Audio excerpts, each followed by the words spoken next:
No. So, what we're going to do, you're going to learn these in next term with Dr. Davidson. It's a passive range of motion exercise. I'm going to hold a cane, or a broomstick, or a PVC piping tubing. They call it a T-bar because it's a piece of tubing like this with a T at the end. And I'm going to hold that T, and I'm going to hold it here. I'm going to work my range of motion. We have an imaginary broomstick, okay? I'm going to work my arm into flexion. I'm going to work it into abduction all the way up. Everybody with me? I'm going to work it into extension. Okay? I'm going to work it into external rotation. Internal rotation is a little weird. I'm going to actually put it over my shoulder and hold on to it, and I'm going to force my arm up into internal rotation. Everybody see that? Yeah. Okay? So the internal rotation people miss all the time because it's really awkward. Okay? So I suggest you guys try this out. You'll find these things on the internet easily. Okay? So,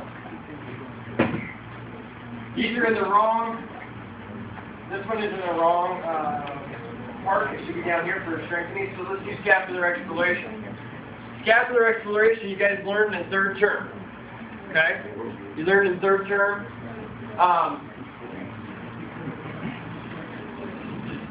So, if you remember your mobilizations for the scapula, you can do internal, external, ab and adduction, for increasing range of motion of scapulo-thoracic junction. And you can also do figure eights, mobilizing the scapula. I'm going to have you go sideline. Okay. So if I want to do external rotation, the arm has to be above the head. So if the arm is here, I want to force that scapula into external rotation. Right? Are you with me? So the arm has to be here. I'm going to grab my contacts and I'm going to take that to the end range, and I'm going to try to get more mobilization in that scapula for external rotation. If I want to do internal rotation, I'm going to have his arm here. I'm going to come to the other side, and I'm going to do the exact same thing. I'm going to come in here on the lateral border, and I'm going to take it into internal rotation, and I'm going to mobilize to increase range of motion of scapulo-thoracic junction. Okay? And if I want to do a mobilization or exploration, I can take the scapula just like this, and I can move it into figure eight, or just in circles to get more mobilization in the scapulo-thoracic junction. Okay? Any questions about that one? Pretty easy, huh? So let's do strength. Any questions about the passive stuff? I gave you a lot of passive stuff, so at least you guys know where to start when you're doing some post-op rehab. Or if there's anything too painful for them to do, these are the things that they could do to help increase, not lose range of motion, increase range of motion. So with wall walking, they just literally just put their hand on? Their fingers are walking. Their shoulders not doing anything. Okay. They need to support. I always tell them support. Okay? It shouldn't slide down. Okay? The reason why we want to support is because the arm has to actually hold up. So the anterior delts are firing a little bit, biceps are firing a little bit. So I always have them support and walk the arm up. Because we're not really trying to get the strength here. What we're trying to do is get full flexion, full abduction. Okay? Okay. Yeah. And Cadman's triangle, it's like circumduction is in one circle, it's in another circle. Okay? You can also do it this way. So if you need to take your arm, the patient's arm, and have them just let go of their arm and it'll let it swing, that's fine.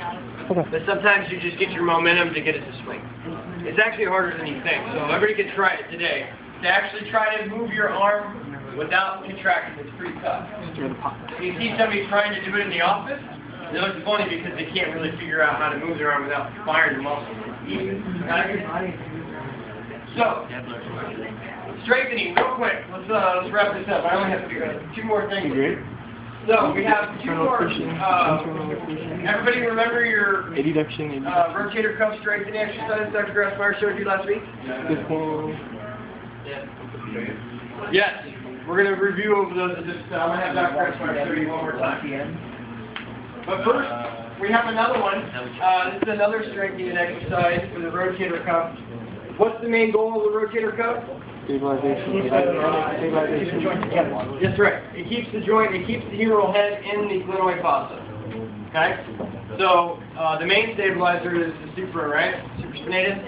So what we're going to do is, if we put our arms out at 90 degrees, what we're going to do is we're going to do standing figure eight. This is the first thing. I don't need any weight because it takes time.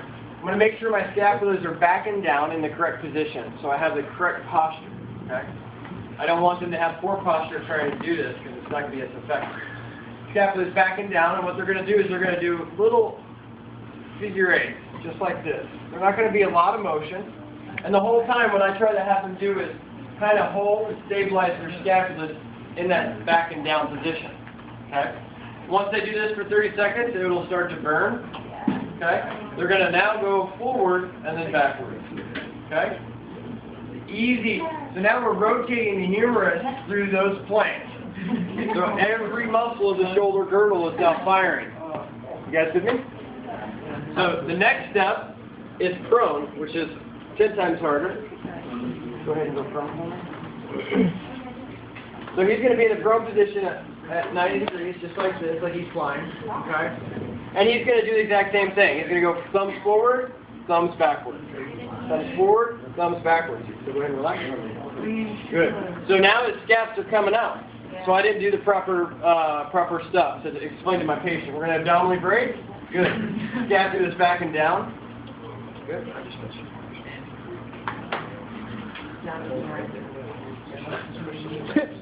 Okay. And go ahead and go forward. And then back. Thumbs go forward. Turn your thumbs over. This one. Very good. Perfect. Now I want you to change direction. I want you to go forward with your pinky and back. There you go. If we do this a couple minutes, he's going to be really tired and fatigued. Okay? This is working all the rotator cuff and especially mid-calf rhomboid as well. Okay? This is a great exercise. It burns after a few seconds. He's sweating. Okay? It's a really good exercise for rotator cuff. I want to show you that one. We won't get that one next turn. Okay? Yes? So do we do it in all planes? Forward, back, up, and down? No, I just usually just go just like this. I try not to go too far. Just like this. Can I hit it up at the gym? No. Hit it up at the gym. Our last thing that we're going to go over is our proprioceptive neuromuscular facilitation pattern, PNF patterns. They're D1 and D2. They stand for diagonal patterns. And this is more functional. You guys remember going over your pros and cons for TheraBand? Oh, the sword. The sword. This is the sword. So you remember going over your protocol, pros and cons for TheraBand? Yeah. Right? Yes? Gets harder at the end range. And it's, exactly, because it's more resistant at the end range. So these patterns are subacute and more functional in your final stage of healing. We're going to go through these patterns. This doesn't do a great explanation of it. Okay? There's two diagonals. One that goes across my body. Okay? And one that comes across my body this way. So I'm making an X. Diagonal. Diagonal. Everybody see those two diagonals?